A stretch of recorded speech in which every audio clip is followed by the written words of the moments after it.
तर शेतकरी मित्रांनो, तुमचे स्वागत आहे माझ्या हवामान अंदाज या यूट्यूब चॅनलमध्ये। पुढच्या 24 तासांमध्ये महाराष्ट्र हादरणार। शेतकरी मित्रांनो, कोणत्या भागामध्ये जास्त व तुरळक ठिकाणी पाऊस पडू शकतो आजच्या दरम्यान। आज दिनांक 26 जून 2024 आजची सकाळची बातमी। शेतकरी मित्रांनो, कोणत्या जिल्ह्यामध्ये अतिवृष्टीचे प्रमाण आपल्याला जास्त दिसेल? विदर्भाकडे पाहिले तर अमरावती, अकोला, भंडारा, बुलढाणा, चंद्रपूर, गडचिरोली, गोंदिया, नागपूर, वर्धा, वाशिम, यवतमाळ या काही जिल्ह्यामध्ये जास्त प्रमाणात पाऊस 30 तारखेच्या दरम्यान आपल्याला दिसेल। 30 तारखेपर्यंत आपल्याला दिसेल।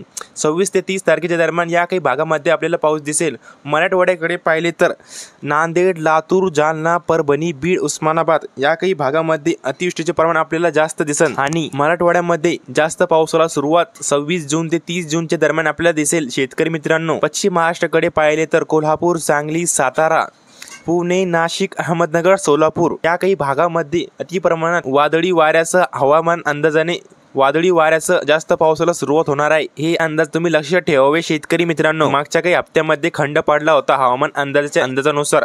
या हप्त्यामध्ये खूप पाऊस पडणार आहे, हे अंदाज तुम्ही लक्षात ठेवावे शेतकरी मित्रांनो। या हप्त्यामध्ये पूर्व महाराष्ट्र, पश्चिम महाराष्ट्र, विदर्भ, मराठवाडा, पश्चिम महाराष्ट्र, कोल्हापूर, सांगली, सातारा, कोकणपट्टी मध्ये कोल्हापूर, सांगली, सातारा या काही भागामध्ये अति प्रमाणात पाऊस पडू शकतो। या अंदाज तुम्ही लक्षात ठेवावे शेतकरी मित्रांनो। चला शेतकरी मित्रांनो, भेटूया पुढच्या व्हिडिओच्या माध्यमातून। शेतकरी मित्रांनो, वातावरणात अचानक बदल होऊ पण शकतो, हे अंदाज तुम्ही लक्षात ठेवावे। नवीन असेल तर चॅनलला सबस्क्राइब करा आणि बेल आयकॉन दाबून ऑल करा, नोटिफिकेशन लगेच भेटेल।